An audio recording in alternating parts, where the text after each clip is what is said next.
Good morning, afternoon, and evening. Thank you all for joining today's webinar to learn more about assessing predictors and metrics of diet quality in Sub-Saharan Africa and South Asia. My name is Katie Henneveld, and I am an assistant researcher for the Feed the Future Innovation Lab for Nutrition, and will be your MC for this webinar today. As attendees are joining, I'll begin by going over some housekeeping items. I'd like to direct all attendees to a few functions on this Zoom webinar. At the bottom of your screen, you should see a chat icon and a Q&A icon. Use the chat feature to engage in relevant conversation with other attendees. If you have a question for one of the panelists, please use the Q&A feature. Panelists will respond to questions in the Q&A box throughout the webinar as they are able, and we've allotted the final 25 minutes of this webinar for Q&A. If you're experiencing any technical difficulties, send a message in the chat box to all panelists so that our technical support staff can work with you to resolve them. This webinar is being recorded and will be made available on the Innovation Lab for Nutrition website and the USAID Advancing Nutrition website. There, you can also register for upcoming webinars and review recordings and slide decks of previous webinars. We will repeat these technical housekeeping items in the chat throughout the webinar as people may join in at later times. I'd like to begin by introducing Dr. Patrick Webb, who is the Director of the Innovation Lab for Nutrition and the Alexander McFarland Professor of Nutrition at the Friedman School of Nutrition Science and Policy. He will provide a brief description of the Nutrition Innovation Lab before introducing the moderator for today's webinar. Dr. Webb, over to you. Well, thank you, Katie. Great pleasure. Welcome everyone to this 11th webinar in this Feed the Future Nutrition Innovation Lab seminar. We're very happy that you've been able to join and looking forward to engaging with you as actively as possible during and potentially after this seminar. Some of you know, others are newcomers, that this is a series that showcases work that has been done over recent years by the Innovation Lab for Nutrition, which is essentially a large group of partners, both in the US and around the world. And today you're going to hear some of the interesting insights coming from work in a variety of different settings, using a variety of different methods, but all in one way or another, bringing together attention on the quality of diets and links between agriculture, nutrition, and health. As you see from this graphic, this map, we have a lot of different kinds of research in a lot of different kinds of countries in Sub-Saharan Africa and South Asia. So primary data collection relating through RCTs and observational studies, EPI studies, secondary data analyses, lab work with blood draws, you name it, from the very micro to the very macro policy level. Next slide, please. This can only be done with a really important and cutting edge set of colleagues and partners all around the world. You're going to hear from some based primarily in the US today, but who've engaged with us over many years and have brought an amazing array of skill sets to bear on these very, very challenging questions that require sometimes very challenging approaches to find solutions. Next slide, please. It's good to see that many people from around the world have joined. We also partner, obviously, with many different institutions in the US. Feed the Future is an all-of-government activity, and we are very grateful to funding from USAID and other partners for supporting this particular work. Thank you. Next slide. So it's my great pleasure to introduce the moderator for today. Wafai Fawzi, a very important scientist who's been a key collaborator with the Nutrition Innovation Lab from its very inception. He is the Richard Saltonstall Professor of Population Sciences and Professor of Nutrition, Epidemiology, and Global Health at the Harvard T.H. Chan School of Public Health. He's also chair of the Department of Global Health and Population in this group. And his experience is vast. It goes back to his work at the Faculty of Medicine, University of Khartoum in 1986. And he's been a leading scientist in so many domains relating to public health, infectious disease, including HIV and TB. And now you're going to hear some of his insights and engagement directly with some of these research activities. So great pleasure to introduce colleague and friend Wafai Fawzi. Over to you. Great. Thank you so much, Patrick, for this very generous introduction, and really delighted to be with you all for this webinar. An exciting series of webinars, as Patrick has mentioned, really that advances these issues that are important to all of us. The Nutrition Innovation Lab has been a wonderful community. You've seen all the logos on the screen, but each one of them has behind them wonderful colleagues and friends. And really bringing together scientists in the US, many friends and colleagues, many in Africa and Asia, and of course, the generous support from USAID and other donors. So provided me personally an opportunity really to learn more about these linkages between agriculture, nutrition, and health, which is the theme of today's webinar. For a long time, many of us in the nutrition field have tended to focus a lot more on what we term the nutrition-specific approach to health, from breastfeeding to supplements and so on, without enough attention to all the other domains that impact nutrition and health, from agriculture to food systems and so on. So it's a wonderful opportunity to bring together three outstanding speakers today who have been also focusing intently on these issues.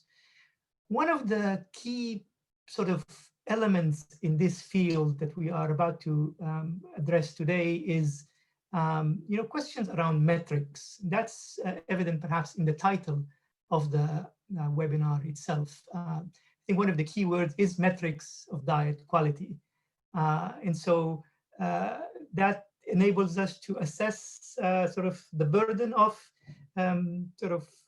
inadequate diet and food in a community, predictors of that suboptimal diet, and consequences as well. And so to have a robust way of measuring diet quality and diversity is key. And some of our speakers today have been doing groundbreaking work in this area. So without taking too much longer, I am delighted to introduce our three outstanding panelists. I'll present the three, and then we will hear from them in sequence. And there will be a lot of time for discussion as well. First, we will have the opportunity to hear from Dr. Isabel Mazzorera. Isabel is a postdoc at the Department of Global Health and Population at the Harvard T.H. Chan School of Public Health. She did her doctorate at Harvard, her master's at Tufts, and has done work prior to that in her native Zimbabwe. Her interests are on the intersection of agriculture, nutrition, and sustainable diets. She has really extensive experience in the field.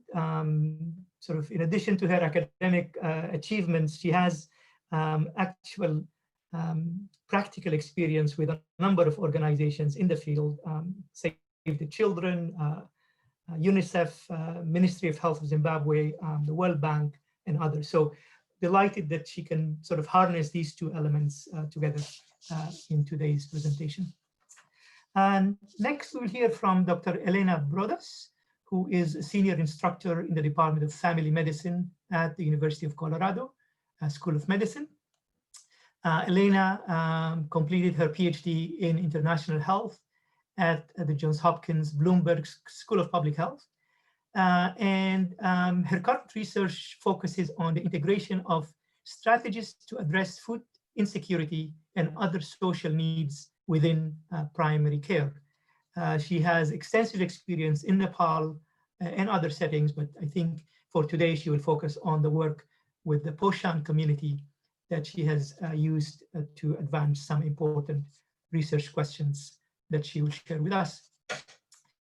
Last but not least is Dr. Andrew Thorne-Lineman, who is an associate scientist and a nutrition epidemiologist at the Center for Human Nutrition, also at Johns Hopkins. Andrew has his doctoral training from Harvard, master's from Johns Hopkins, and really extensive research and track record addressing food systems, diet, nutrition, and health outcomes, as well as the development and validation of indicators to measure the effectiveness of nutrition programs.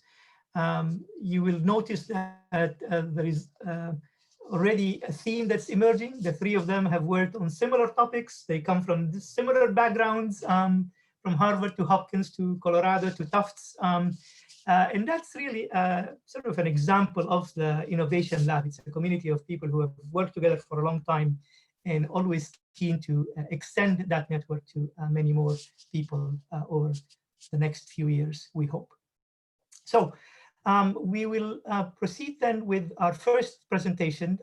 Each presenter has about 17 minutes, and we will have a chance to do a Q&A at the end.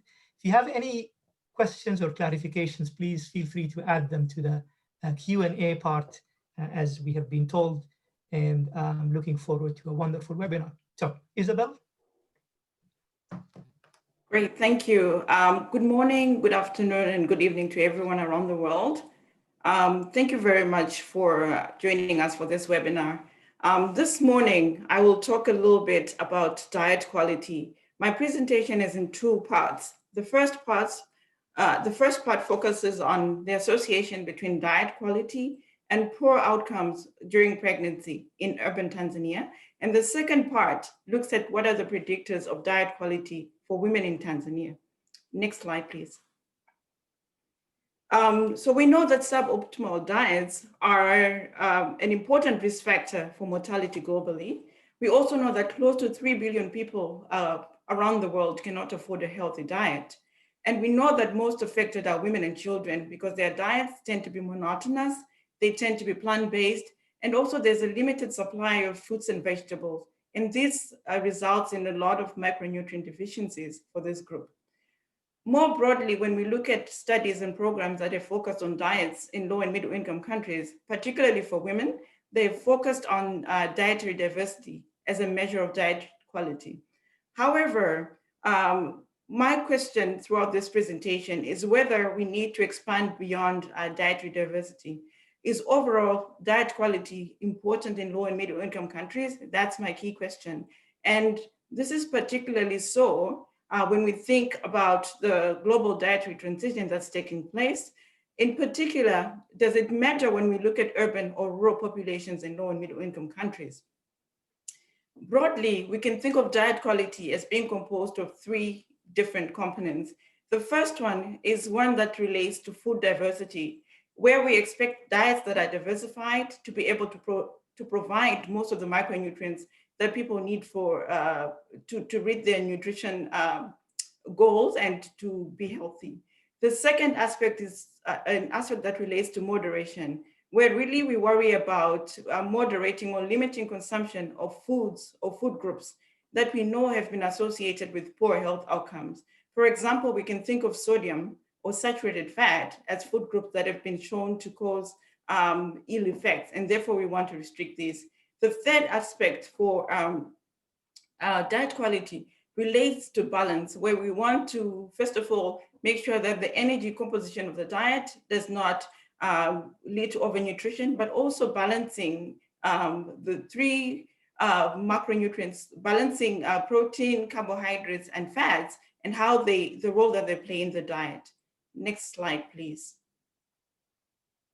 In the study that we recently conducted and was published in the American Journal of Clinical Nutrition, we sought to understand the role of maternal dietary diversity as well as maternal diet quality and how they relate to the outcomes of adverse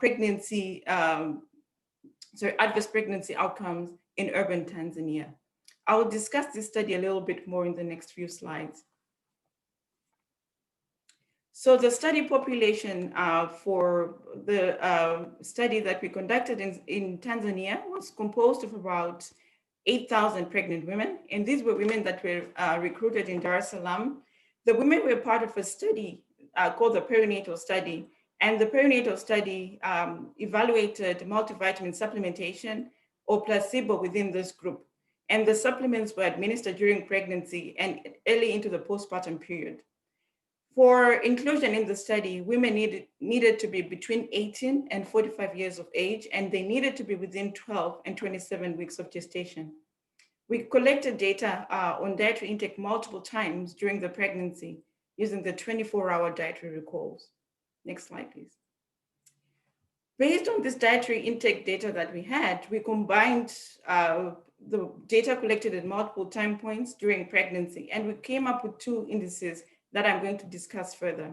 The first is the FAO Minimum Dietary Diversity Score for women, and this is an index that many are very familiar with in this group. And this index is based on the consumption of 10 food groups. The index has been validated for macronutrient adequacy. However, there's a gap in that we believe that the MDDW measures only one aspect of diet quality, and that is micronutrient adequacy. Therefore, it may not capture issues to do with nutrition transition in low and middle income countries. A second index that we also calculated in this population is the Prime Diet Quality Score. Now, the Prime Diet Quality Score, we use it as a measure of diet quality, and this has been applied extensively in developed country settings. It is composed of 21 food groups, and of these, 14 are healthy. The foods are shown there on the right. As you can see in the table on the left, at the lower half of the table, we know that the PDQS is composed of healthy and unhealthy food groups, and the scoring for the PDQS is as follows. If you consume 1 serving or none of a healthy food group for the PDQS, you get no points. If you consume 2 to 3 servings per week, you get 1 point.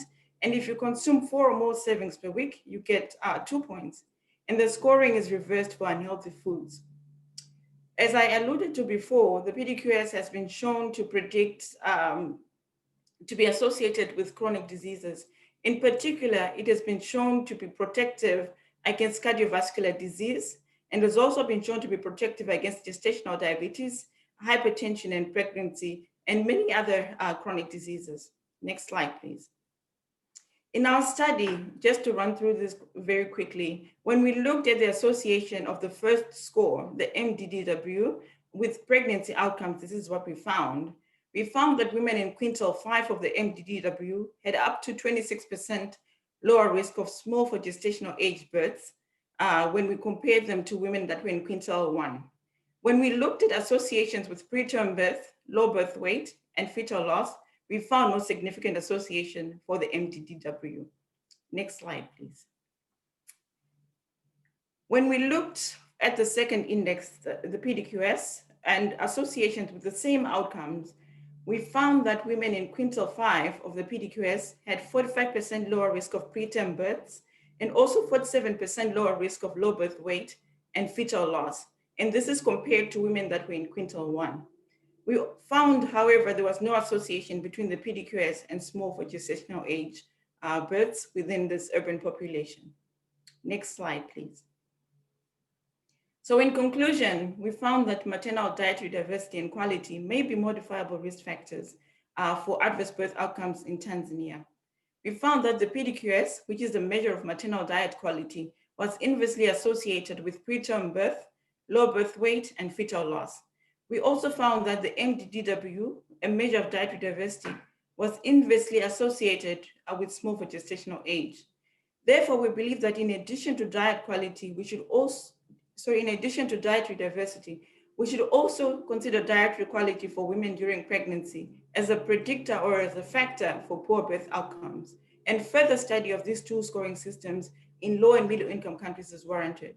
So this was one of the few studies that have been conducted looking at diet quality measures in low and middle income countries. And because we had this finding, we were curious to see whether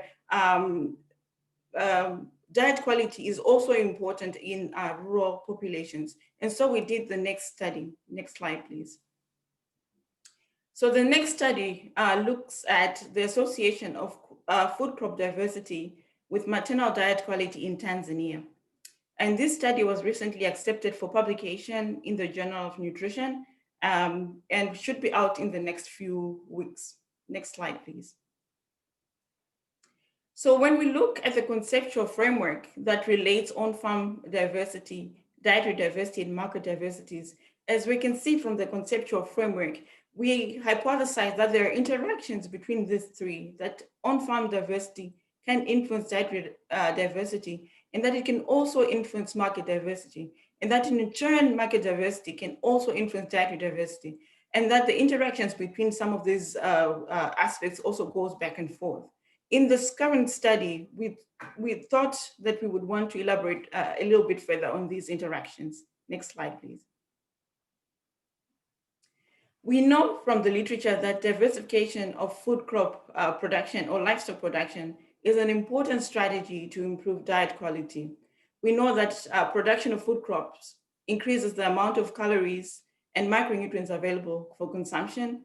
We also know that the sale of these crops that are produced on farm provides valuable income for purchases for households. Previous studies have found small positive associations between production diversity and dietary diversity. However, the results really vary by geographical region, in that some of the results are inconsistent because the measures of diet quality used and the measures of production quality used tend to be different from study to study. In our situation, we thought we would evaluate whether agriculture production influences overall diet quality for women in this sample in rural Tanzania. Next slide, please. The specific aims of our study were as follows. We wanted to evaluate associations between food crop diversity, women's access to income, and access to food markets, and how they relate to women's diet quality in Tanzania. We also wanted to evaluate the association or the effect modification of these associations by distance to market. Thirdly, we wanted to evaluate associations between crop species richness with prime diet quality score. I will explain a little bit of these terms as we move along. Next slide, please. The study population that we looked at was part of a cluster randomized prospective study. The study, which is called HANU study, is implemented in Tanzania, and it's a homestead production intervention that produces vegetables and promotes healthy dietary patterns as well as behaviors. The study has been conducted in Rufiji Rural District in Eastern Tanzania. And at midline, the study interviewed 880 women. And these women form the basis of my analysis today. Next slide, please. So the exposure variables that we looked at include food crop diversity. And food crop diversity is simply the number of food groups produced by the household. And this is derived from 7 food groups that are taken from the MDDW, excluding the animal source foods. The next measure is food species richness. Now, food species richness is just a count of the food crop species that are produced by a household in the previous year. And this was derived from 37 food crops that we collected data on in the HANU study. The next aspect we also looked at was cash crop diversity. And this was the number of cash crops that was grown by the household in the previous year. And these were cash crops derived from cashew, from cotton, and just one second, sorry, and sesame seed. And the other aspect that we looked at was market food diversity. And this is the diversity of foods that is sold in local markets. And this was based on 10 food groups, also aligned with the MDDW.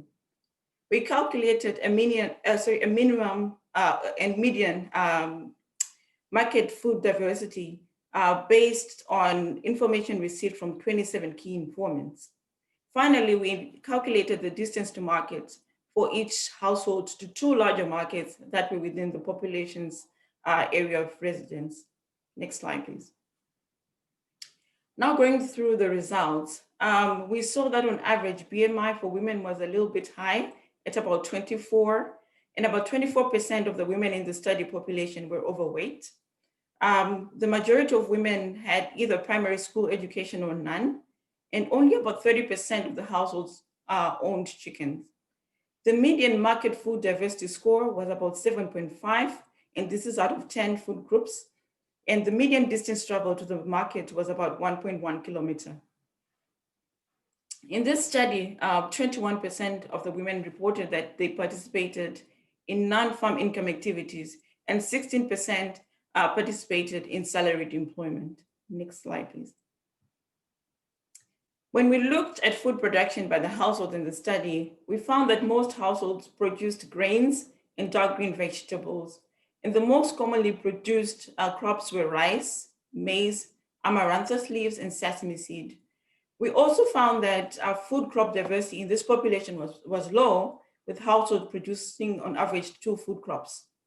And the sale of households was done by about 51% of households, with the most prominent crop sold being sesame. The median prime diet quality score for this population was 19 out of a maximum of 42, so it was quite low. When we looked at the consumption of healthy foods, we found that other vegetables, fish, legumes, and dark green vegetables were consumed frequently by a large number of the population. However, on the unhealthy foods, we found that consumption of refined grains, as well as roots and tubers, was also quite high. We also saw that consumption of healthy food groups such as eggs and poultry and nuts was low, with most of the population consuming a serving or none in the previous week. Next slide, please. Now, when we looked at the association of food crop diversity with the prime diet quality score, we found that growing an additional food group was associated with an increase in the maternal PDQS by 0.47 points.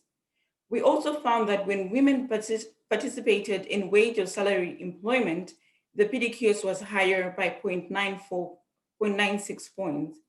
In addition,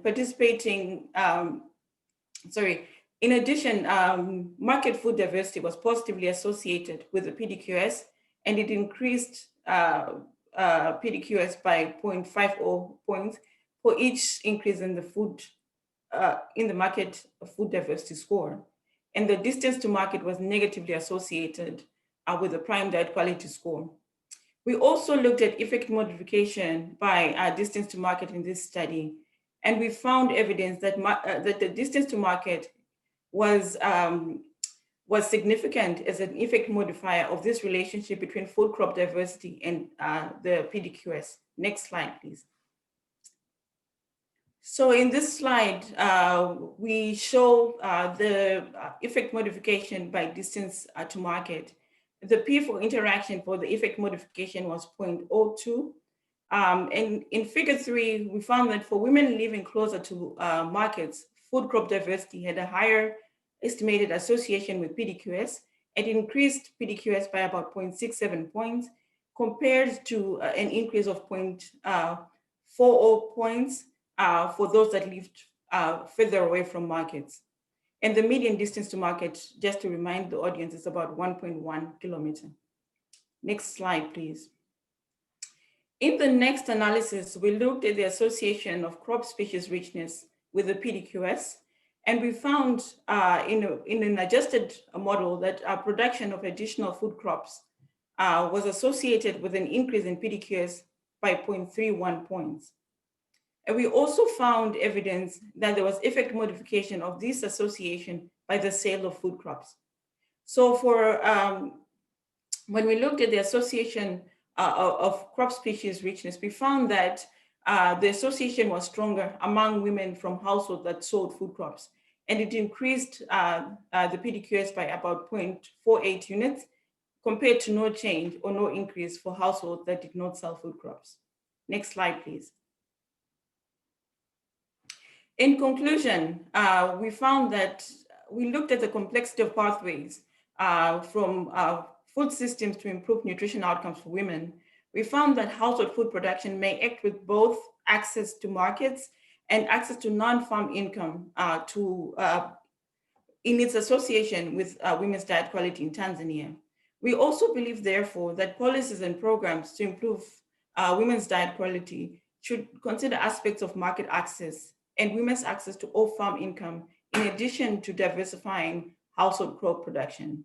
It is imperative for nutrition programs also to consider overall diet quality for women in low and middle income countries, including in rural locations, based on the findings from these two studies. Thank you very much. If we can go to the next slide.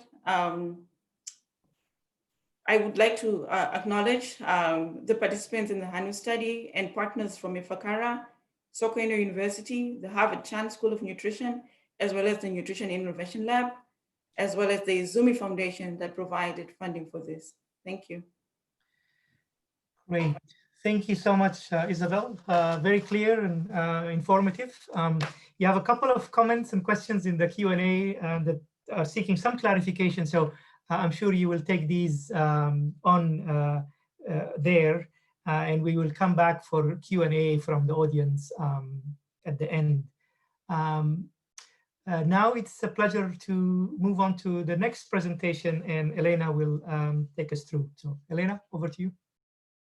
Okay. Great. Can you hear me okay? Yeah. Okay. So hi, everybody. Thank you so much for joining today. I'll be describing two analyses examining young children's consumption of non-staple micronutrient-rich foods in Nepal. One examines seasonality, and then one looks at the associations with small-scale livestock production. Next slide, please.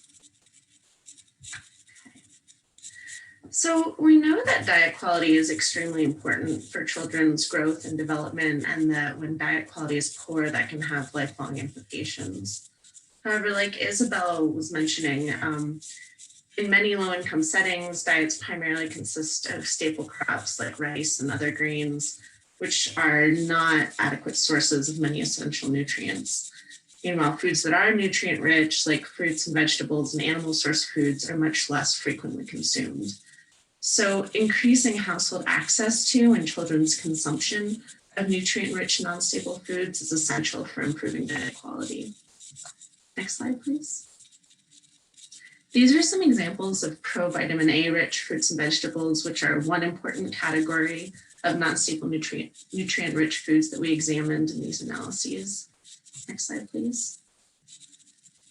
And then animal source foods, including dairy, eggs, and meat, are another important category that we examined. Next slide. Thanks. So like I mentioned, I'll be describing the findings from two separate analyses that we conducted using the Poshan Community Surveys data. The first one examined seasonal variation in children's consumption of provitamin A-rich fruits and vegetables, eggs, meat, and dairy, and this was across 3 different agroecological regions in Nepal. And then the second analysis examined the relationship between household livestock ownership and children's consumption of animal source foods. Next slide, please. Data for both of these analyses came from the 3 sentinel surveillance sites, which were nested within the Poshan community studies in Nepal. So in these 3 sites, households were surveyed 3 times per year in 3 different seasons in order to capture variation throughout the year. There's one site in each of Nepal's 3 regions, like I mentioned, so one in the mountains, the hills, and then in the Terai, which is the plains region. For these analyses, we used data from 1 child per household who was between 6 and 72 months of age, and these seasonal surveys were carried out for 2 years. So this meant that we had up to 6 data points per child. Data collected in each survey included the child's 7-day food frequency, and this was assessed with a questionnaire that listed 31 commonly consumed foods that had been developed previously during work in Nepal. And surveys also asked about the number of livestock that the household owned and about their expenditure on a list of individual food items over the 30 days prior to the survey. Next slide, please. So this diagram shows the time points when data collection was carried out. You can see that the surveys were done during the monsoon season, the post-monsoon season, and the winter season for 2 years. In Nepal, the monsoon and winter seasons are usually when food insecurity is highest. And so these are considered the lean seasons, while the post-monsoon season is when several key staple crops are traditionally harvested. And so this households are usually the most food secure. However, few previous analyses have looked at whether the consumption frequency of non-staple foods also follows these same seasonal trends, or whether, and so little previous work has looked at whether these patterns differ as well for non-staple foods. Next slide, please. So I'll give a pretty abbreviated version of the methods that we used, but you can find the full version in our paper that was published in the journal Current Developments in Nutrition in 2018. We used longitudinal negative binomial regression to examine the association between season and then children's frequency of consumption of provitamin A-rich fruits and vegetables, eggs, dairy, and meat. We stratified by region because we thought that the seasonal patterns may vary geographically. And we also tested interactions between season and caste and season and wealth in order to see whether wealth or caste moderated the relationship between season and food intake. I should mention our wealth variable was generated based on scores from our household asset index, and we divided that into 3 groups for this analysis. So we classified households as being in either the high, medium, or low wealth groups. Next slide, please. So these plots show you model generated estimates for children's average weekly consumption frequency of each food group during each season. The plots are broken down by food group, and then within each of the 4 food groups, we have a plot for each of the regions that we looked at. So the y-axis for each graph shows the average weekly consumption frequency for that food. And this red line is drawn at an average weekly consumption frequency of 7, which would be the point where the food was eaten once per day on average. Then the x-axis shows the for winter. Next slide, please. So looking at all 4 of these plots overall, the first thing they tell us is that consumption of all 4 food groups is very low. So looking at this red line, you can see that except in the case of dairy in the Hills region, all estimates were below 7 times per week, which means that all of these foods were eaten less than once per day on average across all seasons and regions. Next slide, please. These plots also indicate where there's evidence of significant seasonal variation. So you can see here marked by the red arrows, the model estimates indicate that average provitamin A-rich fruit and vegetable consumption frequency in the mountains is significantly higher in the monsoon season than in the other 2 time points.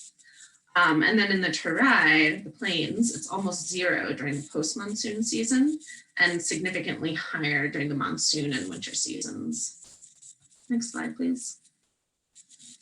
For dairy, the model estimates suggest that the consumption differs significantly by season in both the mountains and the hills, with average consumption expected to be lowest during the winter in the mountains and then lowest during the monsoon season in the hills. Next slide, please. And then average egg and meat and fish consumption was basically very low overall, without any significant variation. And the one exception is this slight increase in meat and fish consumption that we see during the post-monsoon period in the Terai, which is indicated by this red arrow here. Next slide, please. So we were also interested in examining whether seasonal variation differed by caste and by wealth level.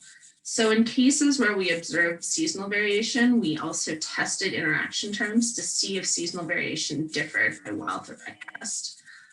So one example is this seasonal variation that we saw in provitamin A-rich fruit and vegetable consumption that we observed in the mountains, which is circled here. So in the next slide, we're going to look at that same data, but disaggregated by wealth group. Next slide, please. So again, this plot shows you that same seasonal variation, but by wealth group. So what this suggests as a whole is that in the mountains, those who are wealthiest are somewhat protected from the decreased consumption that we see among those who are poorer in the winter, and that wealth-based disparities in children's fruit and vegetable consumption are likely to be greater in the winter than they are at other times of year. Next slide, please.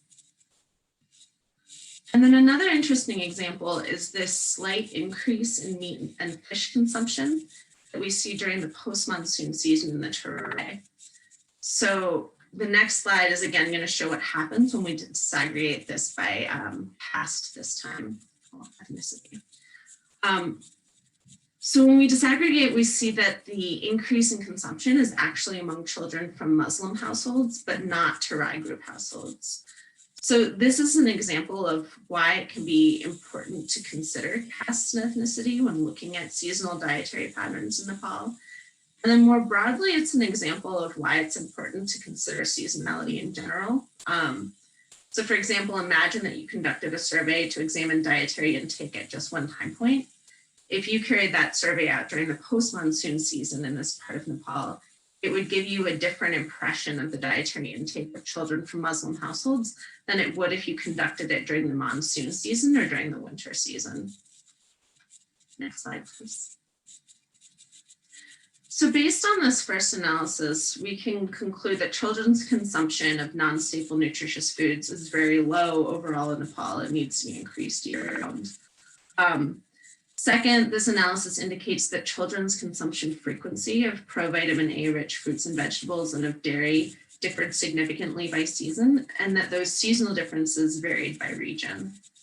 So this implies that we need to identify and address season-specific barriers in order to improve diet quality on a year-round basis. And we need to use region-specific strategies to do this. And finally, the findings indicated some differences in seasonal variation by caste group and by wealth. So this suggests that it may be more difficult to improve year-round consumption among certain groups. And it also demonstrates that we need a better understanding of the livelihood and resource access factors that determine household food access and diet quality. Next slide, please. So that brings us to the second analysis, where we looked at the relationship between household livestock ownership and children's consumption of animal source foods. Again, for time's sake, I won't fully describe this analysis, but the article was published in January in the journal Nutrients, so the details of our analysis and the full methods are available there. So we used data from farming households that contained a child, again, between the ages of 6 months and 72 months of age. And again, this was data from the Poshan Sentinel surveillance sites, just like the previous analysis. So this time we used negative binomial generalized estimating equations to examine the association between ownership of specific types of livestock and children's consumption of animal source foods. So we looked at the association between cow and buffalo ownership and dairy consumption frequency, the association between chicken ownership and egg consumption frequency, and then between meat animal ownership and meat consumption frequency. And for this meat animal category, we included the animals that are commonly raised for consumption in Nepal. So this included livestock like poultry, goats and sheep, pigs and rabbits, but we did not include cows or buffalo. And finally, we were interested in examining, in estimating the direct effect of livestock ownership on intake. So we wanted to try to adjust for any effect that might be occurring via income generation.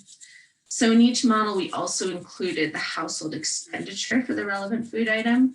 So we had included expenditure on either dairy, eggs, or meat in the 30 days prior to the survey.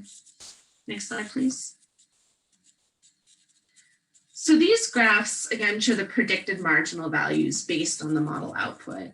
So the y-axis for each here is the average times per week that children are predicted to consume each food type, similar to the previous plots.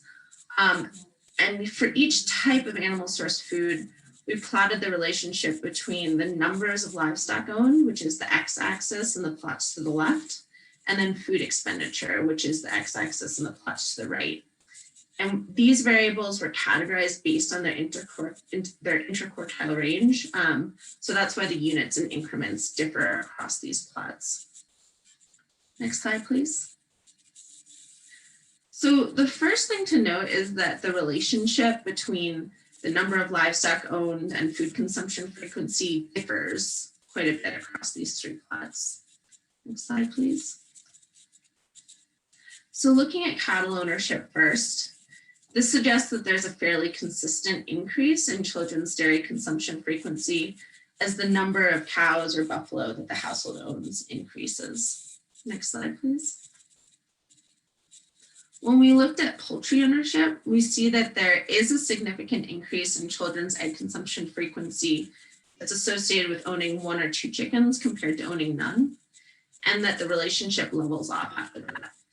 So you can see that even though the point estimates go down slightly for ownership of 3 to 7 and then more than 7 poultry, the bars representing the confidence intervals here overlap. So interestingly, this indicates that there was no significant difference in children's egg consumption frequency among households owning more than 2 poultry compared to those owning just 1 or 2. Next slide, please. And finally, when we look at meat animal ownership, we see that only ownership of more than 7 animals is associated with an increase in children's predicted weekly meat consumption frequency, and that the size of that increase is quite small. When you think about it, that makes sense, since unless a household owns many meat animals, they're only very occasionally going to be able to eat those animals. So we wouldn't really expect to see an association using just a 7-day recall unless we were specifically sampling during the festival season, say, when meat is consumed more commonly. So overall, this suggests that the direct effect of meat animal ownership on children's meat consumption is limited compared to the direct effect of cattle ownership on dairy consumption and poultry ownership on egg consumption. Next slide, please. And the last thing to note here is that across all 3 types of animal source foods, as household expenditure on that food increased, so did children's consumption frequency of that food. Next slide, please. So the findings from this analysis suggest first that even low levels of cattle and poultry ownership, so just a few animals, are associated with increases in children's consumption of dairy and eggs. And so this provides some empirical support for programs that promote small-scale livestock production. And that's something that many programs, including USAID-funded programs like Sub-Saharan in Nepal, have been promoting. Second, we found that only the highest level of meat animal ownership was associated with an increase in children's meat intake. And even then, the estimated increase was very small. So this suggests that increasing meat consumption may likely require really an emphasis on income generation in order to allow households to increase their food expenditure. And then third, we observed strong associations between household expenditure and children's consumption of all 3 animal source foods. So this demonstrates the importance of food purchasing for children's diets, and again, the importance of enabling households to increase their food expenditure. Next slide, please. So thanks very much for your attention today. Next slide. I wanted to acknowledge these organizations which supported the push on community studies. Next slide, please.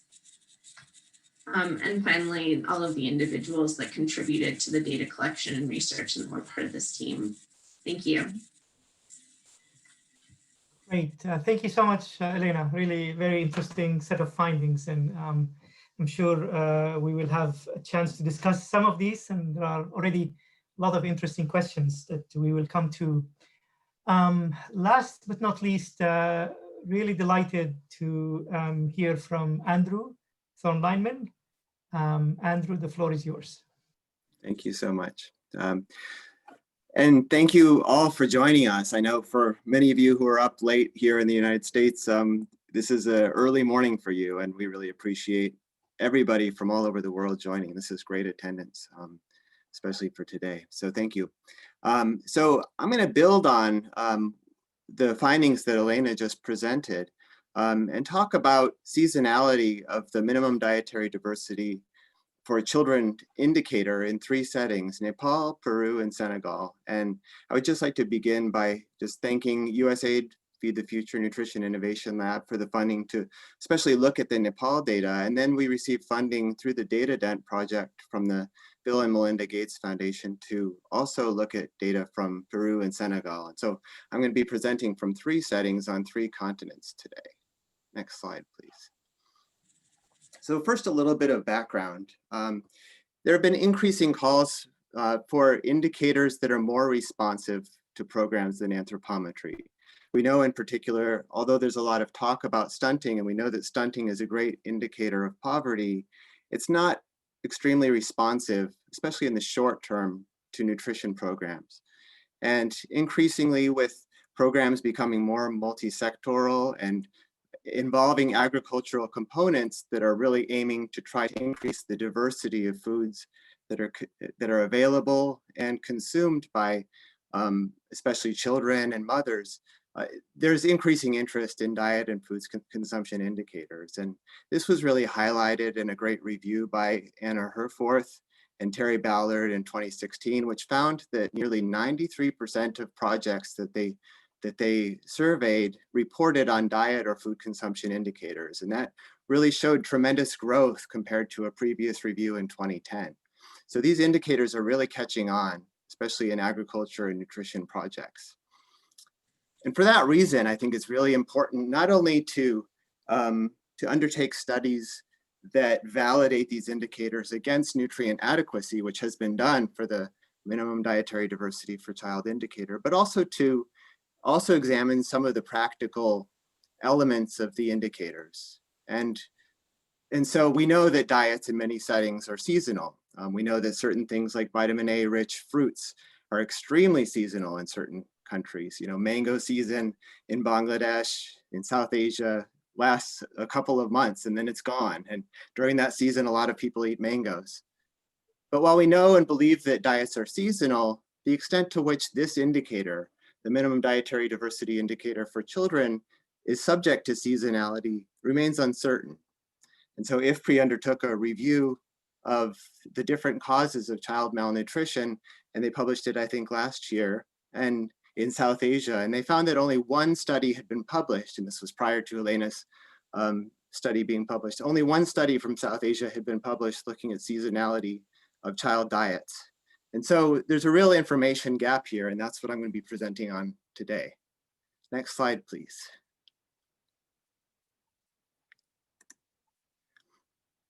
Okay, so just a little bit of information about the study populations and the data sets I'm working with.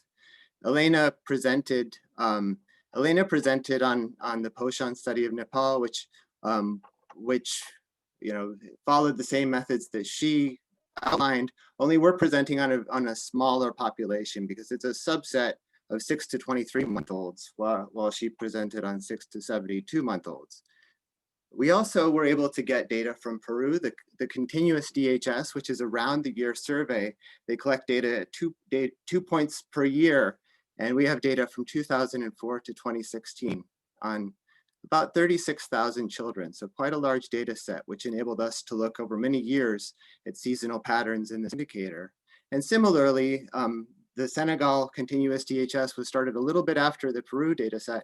And so there's not as many years, but still quite a large sample. And both of those DHS surveys were nationally representative as well. Next slide, please.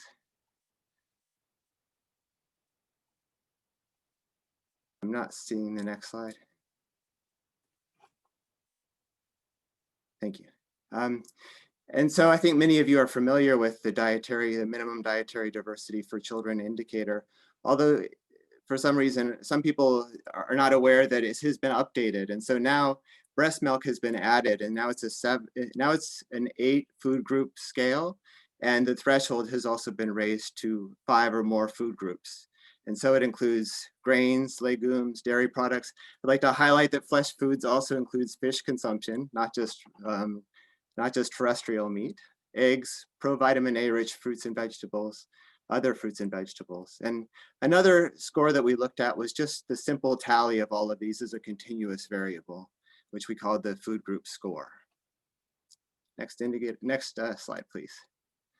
And so this is a really nice figure of the rainfall patterns in Peru that one of our collaborators, Leah Beavis from Ohio State, generated. And you can see here just that, we know that rainfall patterns are very seasonal, and we use this in trying to create some seasonal contrasts. Next slide, please. So here you can see the annual patterns in dietary diversity by year in Peru. And you can see that there's kind of an odd outlier in 2004, but after that, things remained pretty steady in terms of the prevalence of minimum dietary diversity, a little bit of a dip into 2009. And then you also see on the right, you can see the food group score on the right side, and it pretty much follows the same patterns, although there's a tighter bound there because it's a continuous indicator. Next slide, please. And here you see the patterns by month. So we have the month of the year, and then we also created, as I said, 2 seasonal contrasts, which we wanted to use in our analysis to really understand, whether or not seasonality is a concern in the use of this indicator.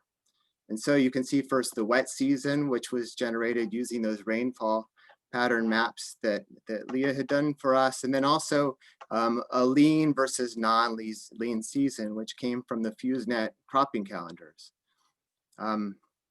So examining these patterns by month, which is pooled across the years, we see on the left that the prevalence of minimum dietary diversity is highest in January.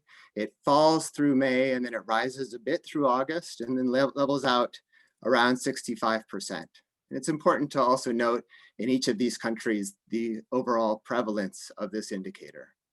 And then you see on the right side, the mean food group score follows similar patterns, but not exactly identical. So you can see in July, the MDD prevalence went up, but in July for the mean food group score, it went down.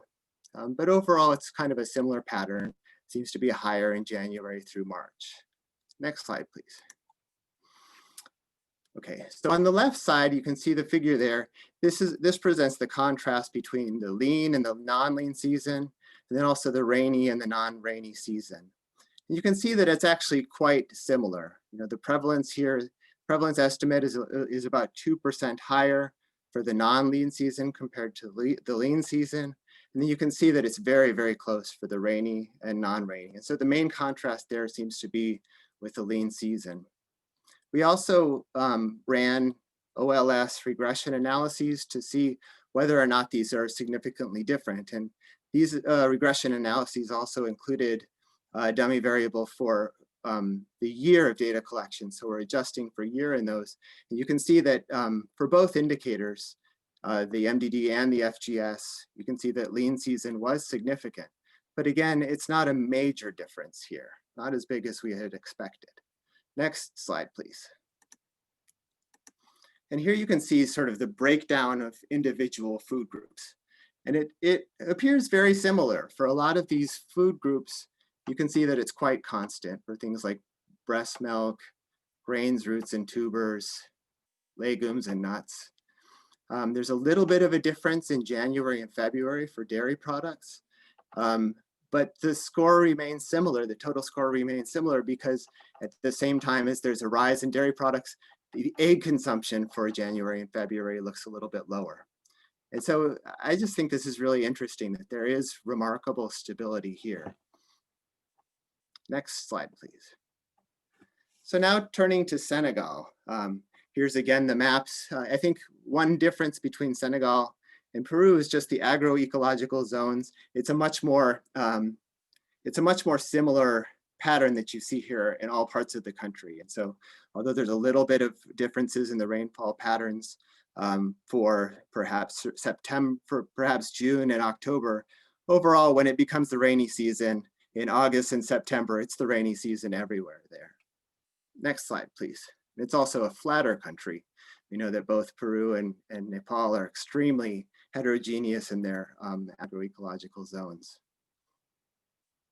So this shows the annual patterns by year, and you can see that it was remarkably stable again, both indicators from 2013 through 2016, We saw a rise in the MDD indicator in 2017, but the mean food group score remained pretty constant in Senegal throughout all of the years. Next slide, please. And here you can see the patterns by month. And I'll just give you a second to sort of digest this. The MDD prevalence overall is much lower in Senegal than it was in Peru. You can see it hovers around 10%, somewhere between 10 and perhaps 14% throughout the year. Fairly wide confidence intervals for certain months. Those are due to, there were some data gaps, for some of the months just associated with the rounds of data collection. And then you can see the contrast there for wet and lean season, quite a lot of overlap there. There did appear to be a slight rise, perhaps during the wet season, in the prevalence of the MDD indicator, but most of the confidence intervals here overlap. You can see, as expected with the mean food group score, it's a very tight distribution there for the seasons, but perhaps again, a rise through September. Next slide, please. And here you can see the analysis of the MDD prevalence by some of these seasonal contrasts. You can see significant overlap here between the different seasons. Again, it's tightly bound in a range of perhaps about 1 to 2%. The regression analysis showed that there was no significant difference by either of these seasonal contrasts. Next slide, please. And here you can see the food group consumption by month. And again, here we have an average or a mean food group score of less than 3, throughout all of the months of the year. And again, stability in a lot of these food groups, not a lot of variability here, very constant in terms of these food groups. Next slide, please. So anyways, summarizing Senegal, I think we saw very little evidence of seasonality in either the MDD indicator or the food group score indicator.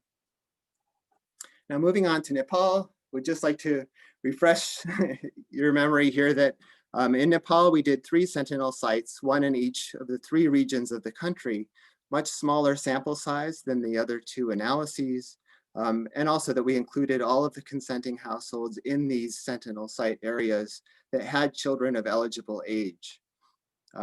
We did collect data in a slightly different way for the score.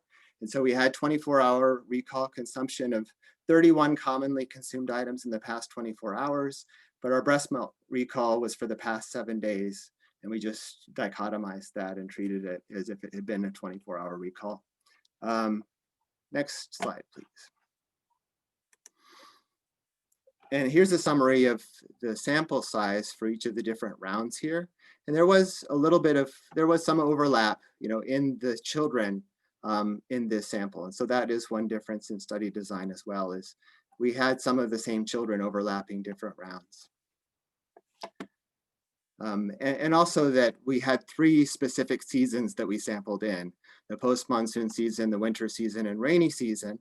And I had an additional data point here for the rainy season that was not in Elena's presentation. And so we pooled each of these different seasons, and we had at least 2 seasons, 2 of these seasons across multiple years. Next slide, please. Okay, and here you can see on the right, the prevalence of minimum dietary diversity across these different rounds, with the seasons being, similar seasons being color-coded similarly. And you can see that it actually, the average estimates look quite similar, fairly wide confidence intervals because we had a fairly small sample size compared to the other samples, but a range of, between 38 to perhaps like 43% prevalence of minimum dietary diversity for children. Next slide, please. And due to the repeated observations, we used a slightly different approach for the regression analyses, where we included, we used generalized linear mixed models with a random intercept to account for that correlated observations within children. And we set up the contrast to look at the lean season versus the post-harvest season, which we felt would be the strongest contrast there. And we did not find any significant difference for either the MDD or the FGS. Next slide, please. And so reflecting on these findings, I think this was in many ways ran contrary to what we had expected. We all think of diets, especially in rural settings, to be extremely seasonal. And yet we saw remarkable similarity in all of these contexts. We saw a little bit of seasonality in Peru, not that much in Senegal, and not that much in Nepal either. And so I think this question of why is that the case is very interesting to sort of think about. And one thought we have is that many of the food groups, that there may be some shifting within the food group. And so, for example, that example of orange flesh fruits that I talked about earlier, well, in that same category, we have green leafy vegetables. And so perhaps children, although they eat the fruits when they're in season, perhaps in other seasons, they're also eating green leafy vegetables. So there may be some of that going on. I think, especially in settings such as Senegal, where we saw the average food group score was less than 3, there's very few children that are attaining or that are crossing that threshold of 5 or more food groups. And that's true even in good times. And so perhaps one reason we don't see seasonal patterns in that minimum dietary diversity for child indicators, because just so few of the children would ever cross that, even if they have improvements in their dietary diversity scores. I think also just one limitation of this approach, although it's easier for people to recall what they gave their children in the last 24 hours, we know that that these indicators are subject to misclassification. That is, if we're trying to use them to estimate normal dietary patterns, asking about the last 24 hours may be unlikely to capture, for example, meat consumption or foods that are consumed less frequently. And there also may be some random variation in the seasonal patterns by region, both in Peru and Nepal, as I said. Maybe there's different weather patterns that are influencing diet, and perhaps some of these are offsetting each other in terms of the seasonal patterns of consumption. Next slide, please. And so a couple more additional reflections here. I think one really important research question is that we need to better understand what are reasonable changes in these types of indicators. What types of changes could we expect could be achieved through nutrition programs? And I think, a common practice is to want to sample these indicators in the same season each year to try to minimize seasonal effects. But perhaps that's not necessary if we have large magnitudes of change. That is, if you expect to see a doubling of minimum dietary diversity prevalence as a result of a program, even if you have small seasonal shifts, perhaps those aren't as important in light of that larger change that you might expect to see. I do think wherever possible, it's important to try to collect same season data, but we know that that can be challenging sometimes. In the demographic and health surveys, although they try as much as possible to collect it in the same season, it's not always possible. And sometimes we may see, that the DHS is administered for 3 months, and perhaps in the spring, and then 5 years later, perhaps it's sampled in the fall, or there's an overlap there. And so, when we look at some of these patterns, especially national trends in these indicators, it's important to think about when within the season is that data being collected when you're trying to interpret whether or not things are getting better or getting worse. Another thought I had is that, especially in settings such as Senegal, where you have a very low prevalence of MDD, perhaps this food group score could be a better indicator for tracking progress. Something that uses the average food group score instead of this dichotomous indicator may be more likely to capture progress. So perhaps this is an additional tool that we need to add more regularly to our toolbox. It doesn't require collecting any additional information, but I think it can add a lot of additional insights in some cases. And it also has an advantage in terms of requiring smaller sample size compared with a dichotomous indicator. Next slide, please. So I think as far as future priorities, these dynamics need to be explored in other settings. We saw heterogeneity in these three contexts, and I think we need to continue to build some data points, as much as possible to collect data across seasons and other settings to better understand the effects of seasonality on indicators such as this, and also on the Women's Dietary Diversity Score as well. I think it's important when we're trying to interpret things such as, at a national level. I know that the Global Nutrition Report fact sheets, which are very commonly used now, are now reporting on dietary indicators. It's important to think about what time in the year are those collected, and to think about that in light of the seasonal patterns that are being collected. I think we also need to continue to develop other metrics in our toolbox to understand patterns related to diet. Thank you. And I'd like to just end by thanking all of our collaborators on this, including in Nepal, NTAG and New Era, and also the DataDent team and the Nutrition Innovation Lab team, and all of the co-authors on the manuscript. Thank you. Great. Thank you so much, Andrew, for a great presentation. Number of interesting findings from the three countries, quite consistent, and for the reflections at the end. Lots of questions have come in the Q&A, really very vibrant community, wonderful attendance, as was noted. It's really nice to have this opportunity. We will take some questions. I hope we will take as many as we can. And broadly, there are two groups of questions that maybe we'll take, if I may suggest. The first that will focus a little bit on the metrics. What are they, and what are the next steps? And the second is on the substantive findings, really, that have been reported by Elena and others, really around sort of what are the findings, what are the policy implications of these findings. And so both are obviously relevant and related, but we'll take them in that order. So if I could start with the sort of section on metrics, perhaps Isabel, starting with you. A few questions have come around PDQS and MDD. One question that has come up more than once is, why are potatoes bad? Why are tubers and roots unhealthy? So could you say a little bit more about the PDQS, a little bit more? You described it already, but just recap a little bit and address that issue around foods that are noted as unhealthy.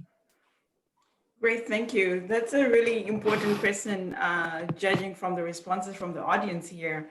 I think just to clarify that, so we adopted the PDQS, and the way the PDQS was put together, it was based on identifying foods that are associated with poor health and nutrition outcomes. So for example, we know that red meat has been associated with increased, let's say, cardiovascular risk, and so forth. So that forms the basis of why some foods are classified as healthy and some foods are classified as unhealthy. Same applies to SBS. Same applies, I guess, when we talk about potatoes on average, the score, we adopted it from a score that really did not address other forms of roots and tubers. And potatoes, we know broadly potatoes are a source of carbohydrate and energy without much more in terms of micronutrients that they contain. And we also know that here in the US, where the score was put together, they're mostly consumed as fries or chips. And so based off that, they were listed as unhealthy. When we tried to apply this PDQS to low and middle income countries, we realized that in many communities, there are other roots and tubers that are consumed other than potatoes. And so we combine this together. And I do think that the audience raises a really important question, whether some associations that we see in developed countries would still apply in low and middle income countries.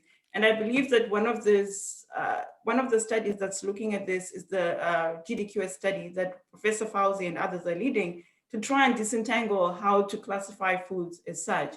As it pertains to our study, because we're also worried about classifying roots and tubers and potatoes as unhealthy, we did a sensitivity analysis where we classified this group as healthy. And in another sensitivity analysis, we excluded potatoes, roots, and tubers because we were also unsure how they would really match with health outcomes. And in both cases, the associations that we found with pregnancy outcomes were maintained. So meaning that whether we classified potatoes as unhealthy or healthy, for the overall look at PDQS and its association with pregnancy outcomes, the results and the findings were unchanged. But I think it's a question for further studies as we try to apply the PDQS in multiple locations. Great, thank you, Isabel. As you just briefly noted, there is a large effort that's underway, really, towards the latter end, almost completed, led by Intake and Harvard and colleagues, Walter Willett, Sabri Bromaj, myself, and others, looking at PDQS in multiple settings, invalidating that tool, coming up with a new tool that's called GDQS, Global Diet Quality Score, and validating it in Mexico, in India, in various African settings, and in the US and China. So that's promising. And hopefully in the next few weeks and months, we will see those findings out there. But leads me to ask a question really to you and to Andrew. There is this metric that is evolving and advancing in many ways that talks about quality, and we have traditionally been using a lot MDDW for women, or MDD that Andrew has referred to for children. So what's your take, Isabel, and then Andrew, on the need for both types of metrics? Do we need both of them, or should we focus more on quality as it is presented, where there is an element of healthy and unhealthy aspects?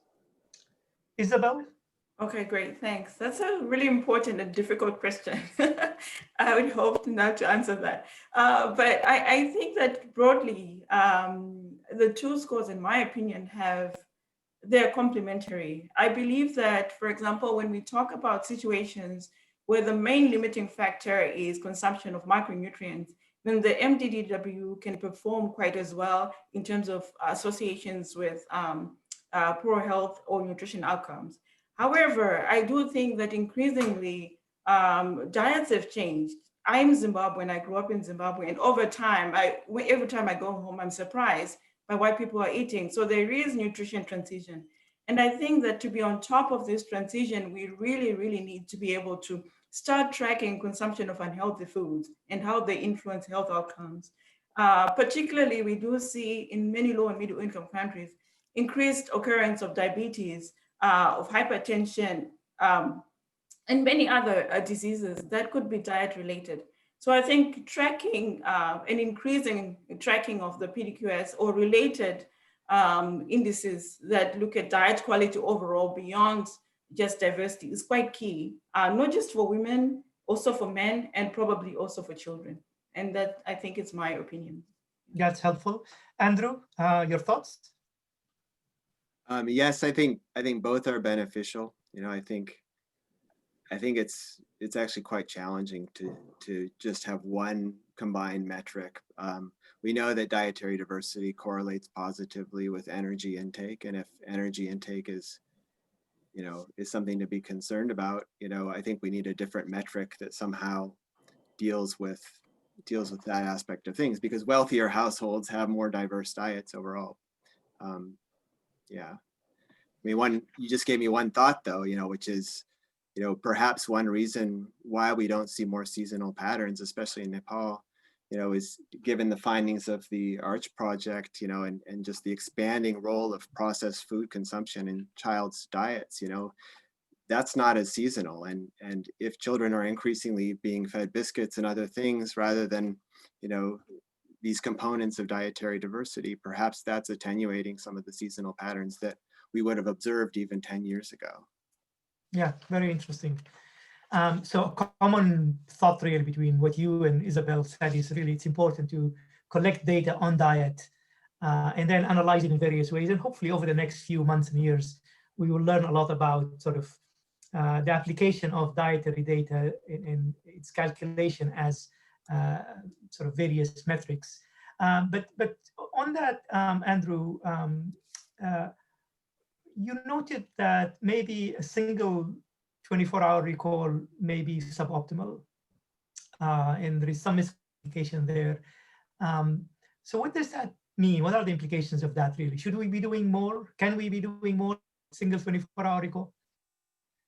Yeah, so I mean, this is something that's been discussed a lot, you know, in the context of more of the quantitative 24-hour recalls, but not as much in the context of these types of indicators. You know, I think because the emphasis with the MDDW and also the child indicator has been largely on estimating the average intake, there's not been a lot of discussion around one of the potential inherent weaknesses of it, which is if you're using the dichotomous outcome, you know, then you're only doing one recall in a situation where there is variability, especially in the context of higher prevalence of MDD, you may be overestimating the prevalence of people with low consumption. If you take more than one measure, especially in different seasons or at different points in time, that would move towards a more accurate estimate of what normal consumption looks like. And then the question becomes, you know, how much additional cost is it to sample twice?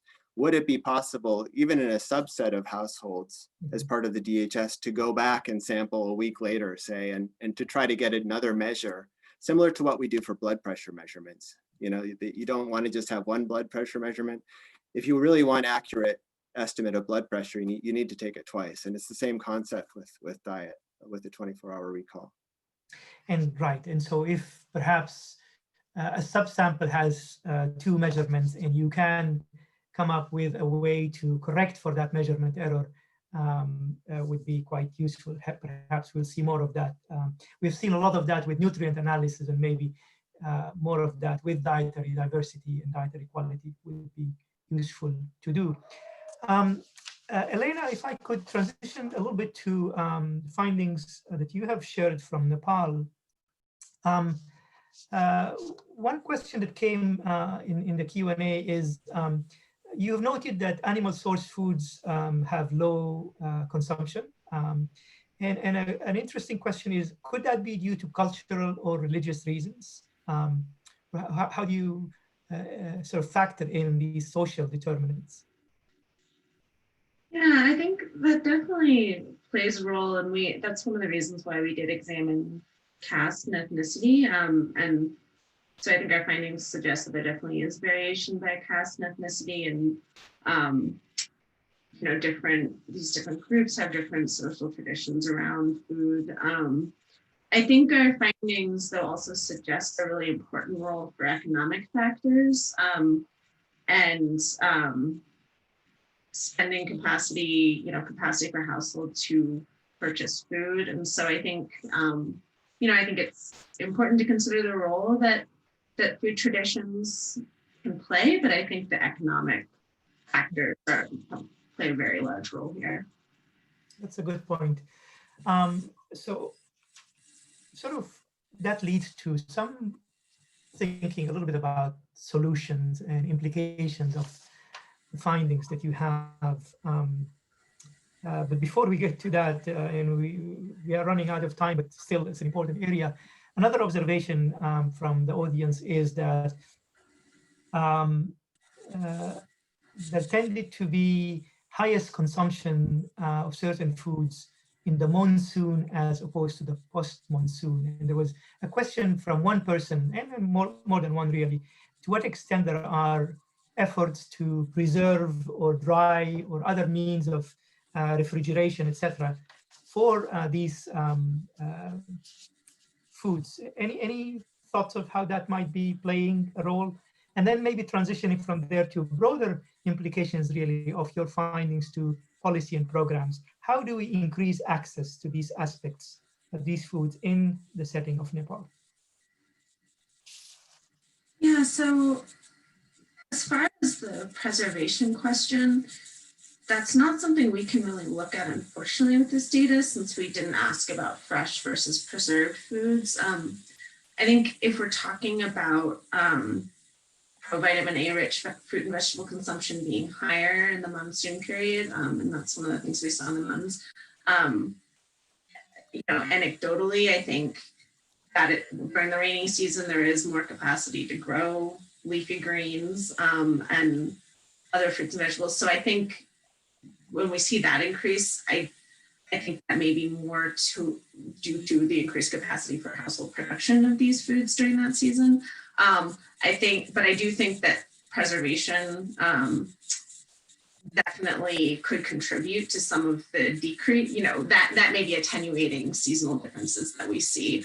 And that's not really something we can dig into too much with this data, but I think it would be an interesting question to explore further. Let's see, what were the other questions? As far as program and policy implications, I think programmatically, there's a lot of emphasis within integrated nutrition programs right now on promoting small scale livestock production. So encouraging households to raise small numbers of chickens, goats, cattle, providing technical support and resources to encourage households to do this. And so I think it's important to note that our data was observational. So we did not look at households that had been involved in these programs versus households that had not. We just looked at household ownership across the board. And so I do think our findings suggest that when households do have a small number of cattle or poultry, it does indicate that can provide some benefits to child diet and child consumption of animal source foods. And so I think that does provide some support for programs that take this small scale livestock production approach. I think our findings also demonstrate the importance of enabling households to increase their expenditure on these foods as well, especially in the case of meat. And so I think that really speaks to the importance of income generation components in integrated nutrition programs, and then more broadly just seeking to elevate the economic status of households. That's great. There are many other interesting questions, and perhaps we won't be able to get to all of them. And I'd like to sort of in the last 2 minutes that we have, ask each of the three panelists to just end with their own one point in 30 seconds. What is your sort of takeaway from the work that you have done or others in this that would be really important for us to consider as we advance in this element of nutrition, agriculture, and health integration? Maybe starting with you, Isabel. I know you have, each one of you would have many points, but just pick one that would be helpful. Great. I think the main takeaway point for me is really moving towards thinking about diet quality more broadly in all locations because of nutrition transition. And tagged along with that, when we talk about nutrition and agriculture, thinking about the role of women's empowerment, as well as access to markets and distance to markets and how we can improve that. And I feel that those are all key to addressing nutrition challenges in agricultural communities. Thanks. Thank you so much, Isabel. Elena? I think my takeaway is just the importance of striking a balance between broader aggregate indicators and then more detailed disaggregated indicators in terms of the resources needed to obtain this data, but then the additional information that deeper dive data can give you. And I think similarly, the need to strike a balance between broad strategies that can be implemented in multiple locations and very context-specific, context-tailored approaches. Excellent. Andrew? Yes, I think these dietary diversity indicators are great. I think they're extremely responsive and promising. I guess my thought would be to, where possible, where projects are trying to monitor changes in diet, don't limit yourself to these indicators though. I think, if you're doing a homestead gardening project, yes, collect the dietary diversity indicator so that you can report on it and understand it, but also collect data on the specific foods that you're promoting to try to measure that specifically. Don't limit yourself to these indicators, because the more you collect, the more chance you have to show, that your project is working. Thank you so much, Andrew, Elena, and Isabel. It's been a very vibrant webinar. Thanks to the audience. I would end on one point that was noted by our colleague who attended, Russ Webster, that highlights the importance of sort of thinking about these are really multiple sectors and very much interrelated. So he recommends that we move beyond nutrition-sensitive agriculture to nutrition-sensitive food systems. And all the elements that really are at play in a food system are important, from production to consumption to intra-household distribution to the role of processing, distribution and transport elements, handling. And so it is a complex area, but it is also a very vibrant field, and delighted that we have such a wide network of colleagues around the world who are interested in partnering with us on this. So looking forward to more work in the months and years to come. And for now, wishing you all the best. Stay safe and stay healthy. Bye.